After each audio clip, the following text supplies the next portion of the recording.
네티즌들의 시선을 끈 오늘의 정치 뉴스 강아랑의 정치톡 시간입니다. 12월 29일 첫 번째 정치톡 만나보시죠. 지난주 정부가 코로나19 백신 추가 구매 소식을 전했지만 백신 수급을 둘러싼 여야 공방은 좀처럼 가라앉지 않고 있습니다. 오늘도 여야 지도부는 백신 확보와 접종 시기를 두고 신경전을 벌였는데요. 어떤 입장차를 보였을까요? 18세 이하나 임산부 등을 제외하면 접종을 해야 될 우리 국민들의 100% 이상의 물량이 확보된 것입니다. 야당의 근거 없는 방역 흔들기는 국민들의 자부심만 깎아내리는 자해 행위입니다. 대통령께서는 어제 2월 중에 첫 접종이 시작될 수 있다고 했는데 정은경 질본처장은 상황에 따라 달라질 수 있다고 해서 국민들이 의문을 가지고 있습니다. 긴급 현안 질의를 할 것을 민주당에 제안을 합니다. 오늘 아침 지도부 회의에 참석한 여야 원내대표, 백신 문제를 두고 또 한 번 엇갈린 입장을 보였습니다. 먼저 민주당 김태년 원내대표는 접종이 필요한 국민 100%가 백신을 맞을 수 있게 됐다며 백신 불안론을 일축했습니다. 김 원내대표는 정부의 백신 확보 상황을 설명하면서 집단 면역 형성에 필요한 국민 60에서 70% 접종에 충분한 물량이고 돌발 상황에 대비한 추가 물량 확보도 추진하고 있기 때문에 우리 국민의 100% 이상 물량이 확보된 것이라고 강조했습니다. 이어 내년 2월부터 접종 시작이 가능할 것으로 전망했습니다.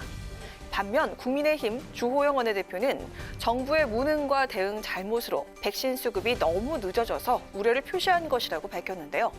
백신 접종 시기를 놓고도 문 대통령과 정은경 질병관리청장의 말이 다르다며 의문 해소를 위한 긴급 현안 질의를 여당에 제안했습니다.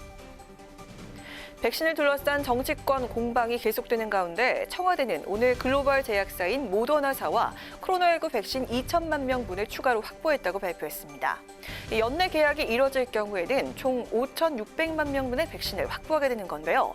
더 이상 백신이 정치 쟁점화가 되지 않도록 명확한 접종 로드맵이 하루속히 마련되길 바랍니다.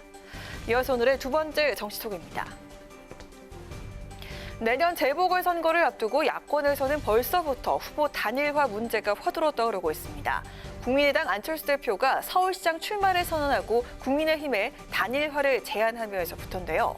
오늘 여당에서는 야권의 단일화 바람에 맞서서 우리도 통합해야 한다 이런 제안이 나와서 눈길을 끌었습니다. 어떤 통합을 이야기하는 걸까요? 내년 4월 서울시장 보궐선거 출마를 선언한 더불어민주당 우상호 의원이 열린민주당과의 통합을 제안하고 나섰습니다. 우 의원은 오늘 자신의 페이스북에 위기 극복의 돌파구를 만들자라는 글을 올렸는데요. 야권은 당대당 통합이 어렵기 때문에 안철수 국민의당 대표가 본인 중심의 플랫폼 단일화를 주장했다며 야권 단일화가 성사된다면 실제로 위협적일 것이라고 진단했습니다.